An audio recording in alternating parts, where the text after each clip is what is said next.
Wow, ಎಷ್ಟು ಚೆನ್ನಾಗಿ ಕಾಣಿಸ್ತಾ ಇದೆ ಈ ಕೇಕು. ಯಾವ ಬೇಕರಿಯಿಂದ ತಂದಿದ್ದಾರೆ ಅಂತ ಅನ್ಕೋತಾ ಇದ್ದೀರಾ ಫ್ರೆಂಡ್ಸ್? ಬನ್ನಿ, ಇದು ಬೇಕರಿನಿಂದ ತೊಗೊಂಡು ಬಂದಿದ್ದಲ್ಲ, ಮನೆಯಲ್ಲೇ ಮಾಡಿರುವಂಥದ್ದು. ಅದರಲ್ಲೂ ಇದನ್ನು ಸ್ಪೆಷಲ್ ಆಗಿ ರವೆಯಿಂದ ಮಾಡಿರುವಂಥದ್ದು, ಮೈದಾನ ಯೂಸ್ ಮಾಡ್ದೇನೆ. ಮತ್ತೇನಂದರೆ ಇದಕ್ಕೆ ರಿಫೈನ್ಡ್ ಆಯಿಲ್ ಕೂಡ ಯೂಸ್ ಮಾಡಿಲ್ಲ. ಅದಕ್ಕೆ ಬದಲಾಗಿ ಏನು ಯೂಸ್ ಮಾಡಿದ್ದೀನಿ ಹೇಳೋದನ್ನು ಇವತ್ತಿನ ವಿಡಿಯೋದಲ್ಲಿ ನೋಡ್ಕೊಳ್ತಾ ಹೋಗ್ಬೋದು ಫ್ರೆಂಡ್ಸ್. ಸಖತ್ ಸ್ಪಾಂಜಿಯಾಗಿ ಬೇಕ್ರಿ ಸ್ಟೈಲ್ನಲ್ಲಿ ನಾನು ಕೇಕನ್ನು, ಅದರಲ್ಲೂ ಓವನ್ ಇಲ್ಲದೇನೆ ಹೇಗೆ ಮಾಡಬೇಕು, ಮೈದಾ ಬಳಸ್ದೇನೆ, ಓವನ್ ಇಲ್ಲದೇನೆ, ರಿಫೈನ್ಡ್ ಆಯಿಲ್ ಬಳಸ್ದೇನೆ ಒಂದು ಬೆಸ್ಟ್ ಬೇಕ್ರಿ ಸ್ಟೈಲ್ ಕೇಕನ್ನು ಹೇಗೆ ಮಾಡ್ಕೊಳ್ಳೋದು ಅಂತ ಇವತ್ತಿನ ವಿಡಿಯೋದಲ್ಲಿ ನೋಡ್ಕೊಳ್ಳೋಣ.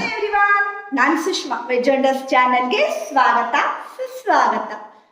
ಫಸ್ಟ್ ನೋಡಿ, ಒಂದು ಮಿಕ್ಸರ್ ಜಾರ್ಗೆ ನಾನು 1 ಕಪ್ ಆಗುವಷ್ಟು ಬಾಂಬೆ ರವಾನ ಹಾಕ್ಕೊಳ್ತಾ ಇದ್ದೀನಿ. ಬಾಂಬೆ ರವಾನಾದರೂ ಹಾಕ್ಕೊಳ್ಬೋದು, ಇಲ್ಲಾಂದರೆ ಚಿರೋಟಿ ರವಾನಾದರೂ ಹಾಕ್ಕೊಳ್ಬೋದು. ಹಾಗೆ ಅದಕ್ಕೆ 1/4 ಕಪ್ ಆಗುವಷ್ಟು ಮಿಲ್ಕ್ ಪೌಡರನ್ನು ಹಾಕ್ಕೊಳ್ತಾ ಇದ್ದೀನಿ. ಮತ್ತು 1/4 ಕಪ್ ಆಗುವಷ್ಟು ಸಕ್ಕರೆನ ಹಾಕ್ಕೊಳ್ತಾ ಇದ್ದೀನಿ. ನೀವು ಸ್ವಲ್ಪ ಸಿಹಿನ ಜಾಸ್ತಿ ತಿಂತೀರಿ ಆದರೆ ನೀವು 1/2 ಕಪ್ ಸಕ್ಕರೆನ ಹಾಕ್ಕೊಳ್ಬೋದು. ಹಾಗೆ 1/4 ಕಪ್ಪು ಕಸ್ಟರ್ಡ್ ಪೌಡರನ್ನು ಹಾಕ್ಕೊಂಡಿದ್ದೀನಿ. ಹಾಗೆ 1/4 ಕಪ್ ಆಗುವಷ್ಟು ತುಪ್ಪನ ಹಾಕ್ಕೊಳ್ತಾ ಇದ್ದೀನಿ. ನಾವು ರಿಫೈನ್ಡ್ ಆಯಿಲ್ ಬಳಸೋದ್ರಕ್ಕಿಂತ ತುಪ್ಪನ ಬಳಸಿದ್ರೆ ನಾವು ಮಕ್ಕಳಿಗೆ ಸ್ನ್ಯಾಕ್ಸ್ ಡಬ್ಬಿಗೆ ಕಳಿಸುವಾಗ ಅಥವಾ ಮಕ್ಕಳು ಡೈಲಿ ಕೇಕ್ ತಿಂತಾರೆ ಅಂತಾದರೆ ಇದು ತುಂಬ ಒಳ್ಳೆಯದು. ಹಾಗೆ 1 ಕಪ್ ಆಗುವಷ್ಟು ಕಾಯಿಸಿ ಆರಿಸಿ ತಣ್ಣಗಾಗಿರುವಂತಹ, ಅಂದರೆ ವಾರ್ಮ್ ಆಗಿರುವಂತಹ ಹಾಲನ್ನು ಇದೇ ಮಿಕ್ಸಿಗೆ ಹಾಕ್ಕೊಂಡಿದ್ದೀನಿ. ಮತ್ತು ಇದನ್ನು ಮಿಕ್ಸರ್ಗೆ ಹಾಕಿ ನೈಸಾಗಿ ರುಬ್ಕೊಂಡು ಬರೋಣ.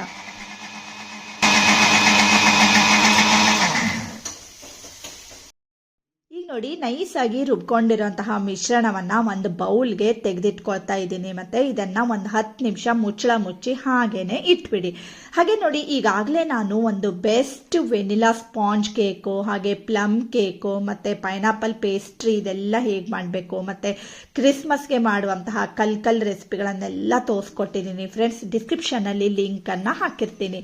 ಹಾಗೆ ಒಂದು ಬೌಲ್ಗೆ ಈಗ ನಾನು ಒಂದು ಸ್ವಲ್ಪ ಟೂಟಿ ಫ್ರೂಟಿನ, ಒಂದು 1/4 ಕಪ್ ಆಗೋಷ್ಟು ಟೂಟಿ ಫ್ರೂಟಿ ಮತ್ತು ಒಂದು ಅರ್ಧ ಚಮಚ ಆಗುವಷ್ಟು ಮೈದಾ ಹಿಟ್ಟನ್ನು ಹಾಕಿಬಿಟ್ಟು ಚೆನ್ನಾಗಿ ಇದನ್ನು ಮಿಕ್ಸ್ ಮಾಡಿ ಡಸ್ಟ್ ಮಾಡಿ ಇಟ್ಕೊಂಡಿದ್ದೀನಿ.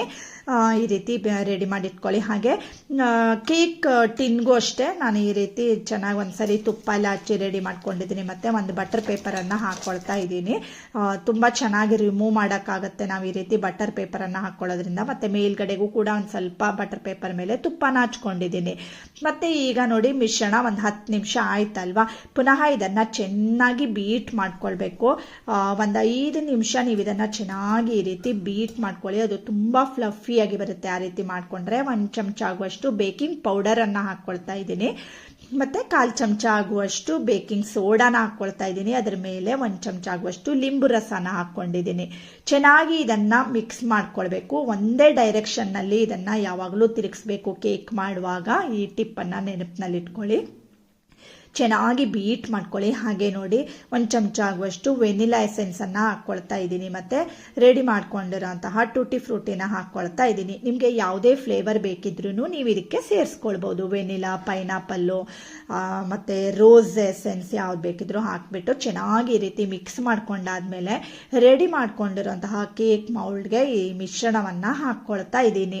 ಪೂರ್ತಿ ಬ್ಯಾಟರನ್ನು ಈ ರೀತಿ ಹಾಕ್ಕೊಂಡಾದ್ಮೇಲೆ ಒಂದು ಸರಿ ಟ್ಯಾಪ್ ಮಾಡ್ಕೊಳ್ಳಿ.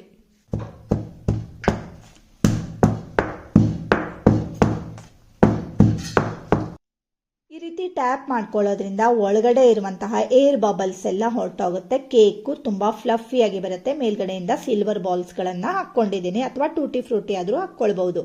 ಹಾಗೆ ನೆಕ್ಸ್ಟ್ ಸ್ಟೆಪ್ ಏನಂದರೆ, ನಾನು ಆಗಲೇ ಸ್ಟೋವ್ ಆನ್ ಮಾಡಿಬಿಟ್ಟು ಈ ಥರ ಕಡಾಯಲ್ಲಿ ಉಪ್ಪನ್ನು ಹಾಕಿ ಆಮೇಲೆ ಒಂದು ಸ್ಟ್ಯಾಂಡನ್ನು ಇಟ್ಕೊಂಡಿದ್ದೆ. ಸೊ ಒಂದು 15 ನಿಮಿಷ ಮೊದಲು ನಾನು ಪ್ರೀ ಹೀಟ್ ಮಾಡಿ ಇಟ್ಕೊಂಡಿದ್ದೀನಿ ಇದನ್ನು. ಈಗ ಕೇಕ್ ಮೌಲ್ಡನ್ನು ಇದರಲ್ಲಿ ಇಟ್ಬಿಟ್ಟು ಮೇಲ್ಗಡೆ ಮುಚ್ಚಳನ ಮುಚ್ಚಿಡ್ತಾ ಇದ್ದೀನಿ. ಸುಮಾರು ಇದನ್ನು 35 to 40 ಮಿನಿಟ್ಸ್ ನೀವು ಇಡಬೇಕಾಗತ್ತೆ.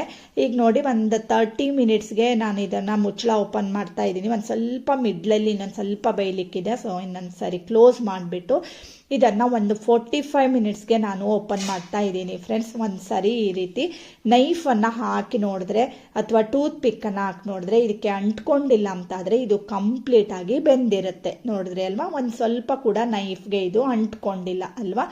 ಈಗ ಕೇಕ್ ರೆಡಿ ಆಗಿದೆ. ಸೊ ಇದನ್ನು ನಾನು ಕೆಳಗಡೆ ಇಳಿಸಿಟ್ಕೊಳ್ತಾ ಇದ್ದೀನಿ. ಕೆಳಗಡೆ ಇಳಿಸಿಟ್ಟಾದ್ಮೇಲೆ ಒಂದು 15 ನಿಮಿಷ ಹಾಗೆ ಬಿಟ್ಬಿಡಿ. ಯಾಕೆಂದರೆ ಅದು ಸ್ವಲ್ಪ ತಣ್ಣಗಾಗಲಿ, ಡಿಮೋಲ್ಡ್ ಮಾಡೋದಕ್ಕೆ ತುಂಬ ಚೆನ್ನಾಗಾಗತ್ತೆ. ತಣ್ಣಗಾದ್ಮೇಲೆ ನೋಡಿ, ಈ ರೀತಿ ನಾನು ಇದನ್ನು ಡಿಮೋಲ್ಡ್ ಮಾಡ್ತಾ ಇದ್ದೀನಿ ಫ್ರೆಂಡ್ಸ್.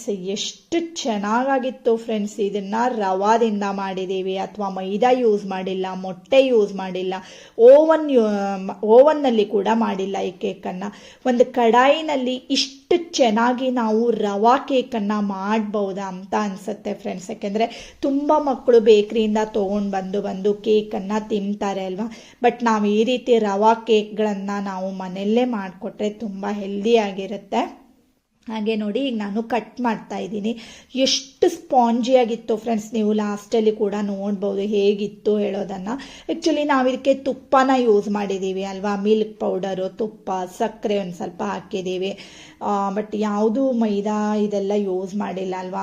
ತುಂಬ ಹೆಲ್ದಿಯಾಗಿರುತ್ತೆ. ಒಂದೊಂದು ದಿನ ನಾವು ಮಕ್ಕಳ ಡಬ್ಬಿಗೆ ಕಳಿಸ್ಬೋದು, ಇಲ್ಲಾಂದರೆ ಏನಾದರೂ ಸ್ಪೆಷಲ್ ಒಕೇಶನ್ ಇದ್ದಾಗ ಇದನ್ನೇ ನಾವು ಕ್ರೀಮ್ ಕೇಕ್ ಆಗಿ ಕೂಡ ಮಾಡ್ಕೊಳ್ಬೋದು. ವಿಪ್ಪಿಂಗ್ ಕ್ರೀಮ್ ಇದ್ದರೆ ಇದ್ರ ಮಿಡ್ಲಲ್ಲೆಲ್ಲ ನಾವು ಚೆನ್ನಾಗಿ ರೆಡಿ ಮಾಡಿಕೊಂಡು, ನಾನು ಈಗಾಗಲೇ ತೋರಿಸ್ಕೊಟ್ಟಿದ್ದೀನಿ ಅಲ್ವಾ ಫ್ರೆಂಡ್ಸ್. ಪೈನಾಪಲ್ ಪೇಸ್ಟ್ರಿ ಇದೆಲ್ಲ ತೋರಿಸಿದ್ದೀನಿ, ಡಿಸ್ಕ್ರಿಪ್ಷನಲ್ಲಿ ಲಿಂಕ್ ಇದೆ ಅಂತ ಹೇಳಿದೆ ಅಲ್ವಾ. ಅದರಲ್ಲಿ ಕೂಡ ಡೀಟೇಲ್ ಆಗಿ ಎಲ್ಲ ಟಿಪ್ಸ್ಗಳನ್ನು ನಾನು ಶೇರ್ ಮಾಡಿದ್ದೀನಿ. ನೋಡಿ ತುಂಬ ಸ್ಪಾಂಜಿಯಾಗಿ ಬಂದಿತ್ತು, ನೀವು ನೋಡಿದ್ರಿ ಅಲ್ವಾ. ಎಷ್ಟು ಒಳಗಡೆ ಅದು ಫುಲ್ ಪದರಾಗಿ ಬರುತ್ತೆ ಫ್ರೆಂಡ್ಸ್. ರವಾದಿಂದ ಮಾಡಿದ್ದೀನಿ ಅಂತಾನೆ ಗೊತ್ತಾಗಲ್ಲ, ನಿಜವಾಗ್ಲೂ ಹೇಳ್ತೀನಿ, ತುಂಬಾ ಚೆನ್ನಾಗಿ ಬರುತ್ತೆ. ಖಂಡಿತ ನೀವು ಈ ರವಾ ಕೇಕನ್ನು, ಕ್ರಿಸ್ಮಸ್ ಬಂತಲ್ವಾ, ಸೊ ಕ್ರಿಸ್ಮಸ್ಗೆ ಈ ರವಾ ಕೇಕನ್ನು ಮಾಡಿ. ಹಾಗೆ ಹೇಗೆ ಬಂದಿತ್ತು ನೀವು ಮಾಡಿದಾಗ ಹೇಳೋದನ್ನು ದಯವಿಟ್ಟು ಕಮೆಂಟ್ ಮಾಡಿ ತಿಳಿಸಿ. ಮತ್ತು ನೀವು ಎಲ್ಲಿಂದ ನೋಡ್ತಾ ಇದ್ದೀರಿ ಹೇಳೋದನ್ನು ಕೂಡ ಕಮೆಂಟ್ ಮಾಡಿ. ನಮಗೆ ನೀವು ಒಂದು ಲೈಕ್ ಮಾಡೋದು ಅಥವಾ ಒಂದು ಕಮೆಂಟ್ ಮಾಡೋದು ತುಂಬ ಪ್ರೋತ್ಸಾಹಕವಾಗಿರುತ್ತೆ ಫ್ರೆಂಡ್ಸ್.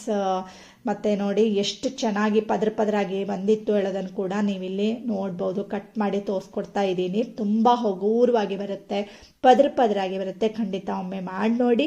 ವಿಡಿಯೋ ಇಷ್ಟ ಆಗಿದ್ದಿದ್ರೆ ಗೊತ್ತೇ ಇದೆ ಇಲ್ವಾ ಫ್ರೆಂಡ್ಸ್, ಲೈಕ್ ಮಾಡಿ, ಶೇರ್ ಮಾಡಿ ಮತ್ತು ಸಬ್ಸ್ಕ್ರೈಬ್ ಮಾಡಿ. Thank you for watching.